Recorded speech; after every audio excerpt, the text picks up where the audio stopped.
Hey everyone, back again. Welcome back to another video review. This time everyone, we are going to be taking a look at the Transformers Robots in Disguise episode, MiniCon Madness. Wow. Why do I have to, where do I even begin? Okay. So the episode, well of course it picks up from the last episode. Starscream has Bumblebee, Jetstorm, Slipstream, and Fix-It in captivity. Bumblebee tries to escape, but Shadelock, Roughage, and that Insecticon prevent Starscream from doing so, or Bumblebee from doing so. Starscream explains the real reason how he survived after the events of Predacons Rising. What happened is, in Darkmount, the Predacons are chasing Starscream, and Starscream activated a bunch of defensive systems, and it took out the Predacons. It killed them.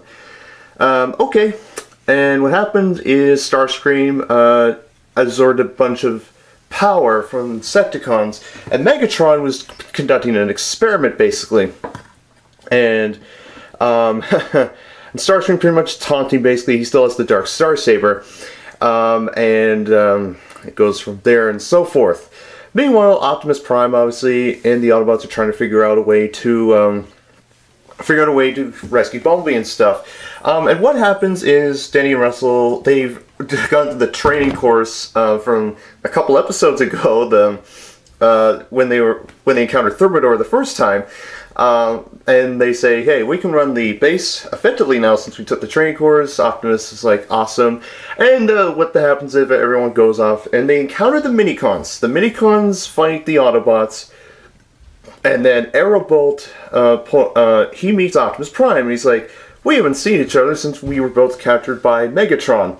And this was years ago. This was like during the events of Transformers Prime and all that stuff. And so what happens is Aerobolt tries to power links with Optimus. It doesn't really work out. So essentially, it doesn't work out well. So Optimus decides it'd be best just to wait until the time is right, so everyone can power links, basically. And we've known this since the first episode of season 3, and that's basically that when you hold a MiniCon, it controls the motor function of any Autobot or Decepticon. Anyway, so meanwhile, Jetstorm and Slipstream and Fix-It are trying to find a way to get out because in their scenario they're entrapped by a force field. Jetstorm, actually, with the help of Slipstream and Fix-It, he goes through the air duct and he actually gets into the control room and he actually escapes out of it thanks to Bumblebee trying to distract Starscream, taunting him, blah blah blah blah blah. And that was pretty clever, I will say that.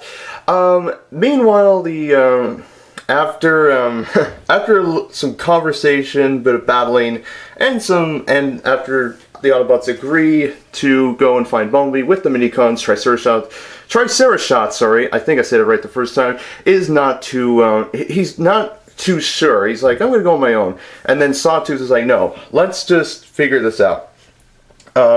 So they agree. However, the Decepticon scavengers, Clawtrap, Scatterspike, Paralon, and Thermidor, they encounter the Autobots and they fight. But this time, they come across these artifacts, these relics, wherever the heck they got them from. I'm assuming that when they were in the water the last episode after Starscream took them out with 2 shots. Anyway, so they fight. Unfortunately, it doesn't end well because, well, I'll explain. So, the Autobots Paralon's taken care of easily thanks to Grimlock and Strongarm. Strongarm actually manages to power links with Sawtooth pretty good, as in, Sawtooth's like, I'm gonna go in to help, and Strongarm basically gains a lot more power, and, she was able to take down Paralon, Scatterspike, and Thermidor.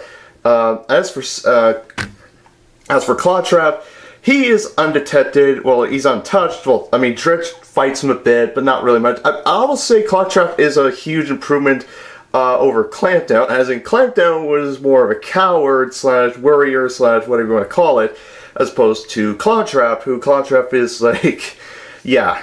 I mean, I don't know. I mean, anyway. It's interesting. I really hope we get a a toy of Clawtrap. I know Paralon, Scatterspike already have Warrior class figures, and Thermidor, I think, should get a toy as well. I know Starscream, you know. And anyhow, so what happens basically is they keep fighting, and Clawtrap,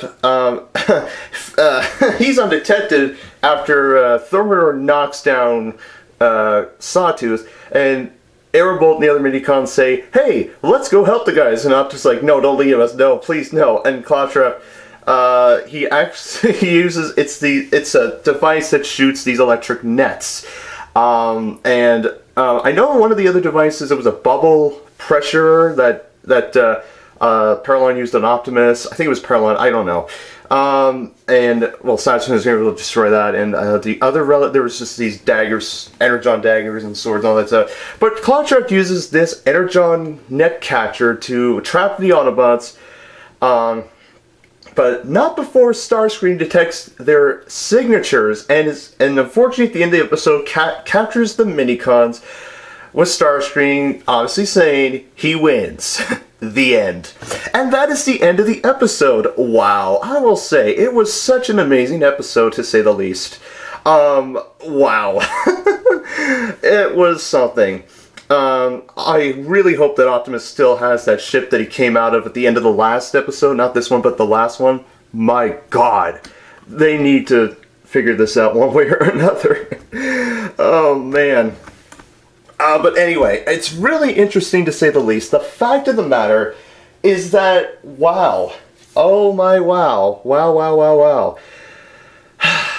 It was amazing. Obviously, the scavengers are still, they're still out there, you know, they're still fighting. They need, of course, they need to be taken care of first, but the Autobots, this is the perfect opportunity. I hope in the next episode we see Jazz return and the rest of Team Prime. It's unfortunate about the Predacons, Predaking and Darksteel and Skylynx, that they're getting killed by a bunch of defensive systems. I think it was Shockwave's lab, but it turns out it was Megatron's lab. Or maybe Megatron was using Shockwave's lab as a I don't know, maybe Shockwave and Megatron were, and I really hope Shockwave comes, but we'll see what happens. It was a nice episode all in all.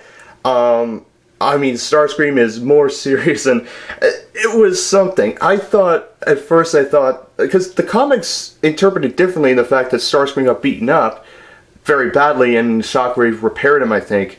But in this one it was, oh, I run away, I activate defense systems, defeat the Predacons, no trouble, the end. But, I mean, man, oh well. What can you do? But it's nice that we saw them in a flashback, not from the actual, it wasn't the actual animation from Transformers Prime, it was 2D animation kind of thing, and that was okay. I didn't mind. I didn't mind a bit. But all in all, Bumblebee's gonna have to figure out how to, he's gonna figure out, and it would be so nice, and this would be also a perfect opportunity for Megatron to appear. Maybe Soundwave, maybe just maybe we see Windblade and Ratchet again, because, man, I mean, wow. All in all, guys, I think it was a fantastic episode, to say the least.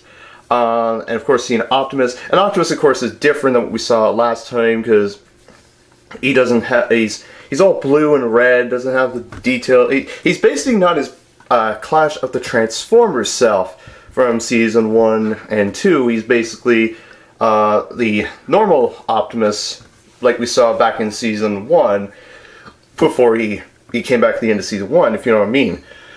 But hopefully, the power surgeness comes into effect in the next episode. I'm sure it will. And of course, nice to see Aerobolt gets more dialogue and all that stuff, and the other Minicons. But it was, all in all, great episode, fantastic. I don't think you'll be disappointed by this episode, and it's totally amazing, I'll say that. So yeah, that's my video review of the Transformers Robots in Disguise episode, MiniCon Madness. Wow. I will see you all very soon. I will be back as soon as possible with my next video, and yeah, so take care, see you soon, have a good day, and I'll catch you all later. Bye-bye.